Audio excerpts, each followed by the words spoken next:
I'm outgoing. I'm not afraid to approach people. I like people. In fact, I very much enjoy people. And I think that one of the better things I can do, whether it's at the nursery or working for CRC or the museum or anything else, is to approach people in a nice, friendly, easygoing way and sort of lure them in. So I guess I do get that reputation. If you see me coming, you better run. But you have to admit, when you get involved, it's fun. People have a good time when they get involved.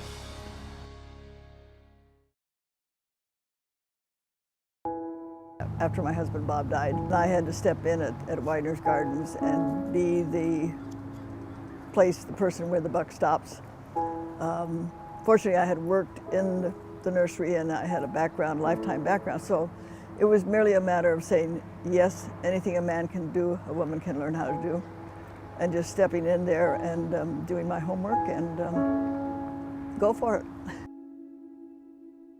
One of the founding members of the board when a bunch of businessmen got together and decided to help with this community resource center.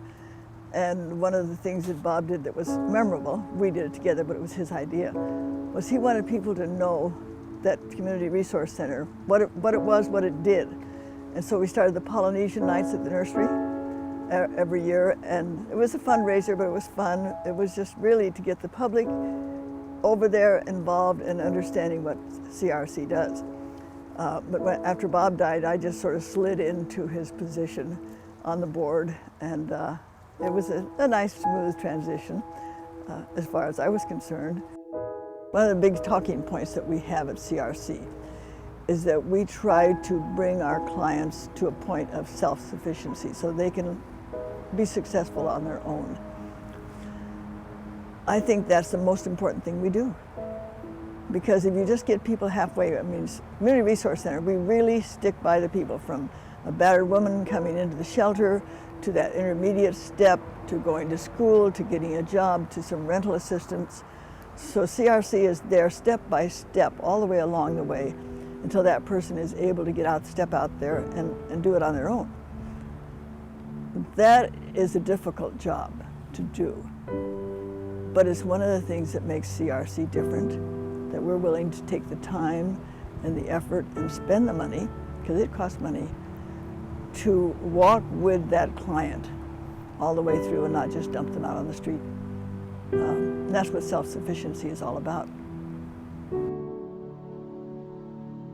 This was a poem written over 100 years ago, and it's called The Bridge Builder.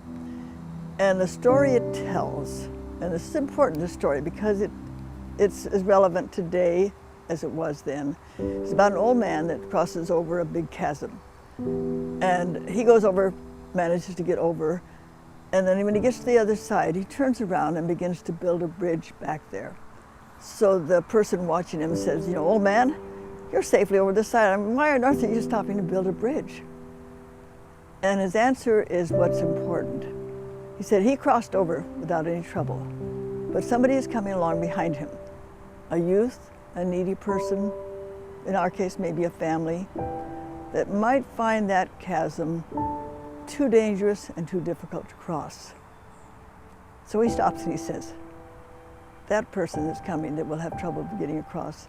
I'm building the bridge for him. And really, that's for you and me. We've all, you in the audience, myself, we've all, most of us at least, have crossed over that chasm. We're easily over the other side. So why should we stop and give money to CRC or work on a board or work on a fundraiser? Because we are the people that are building the bridge, so that somebody that comes along who really needs that help, for whom that chasm would be too deep and too wide, they'll have that bridge to cross over. So we are the bridge builders today.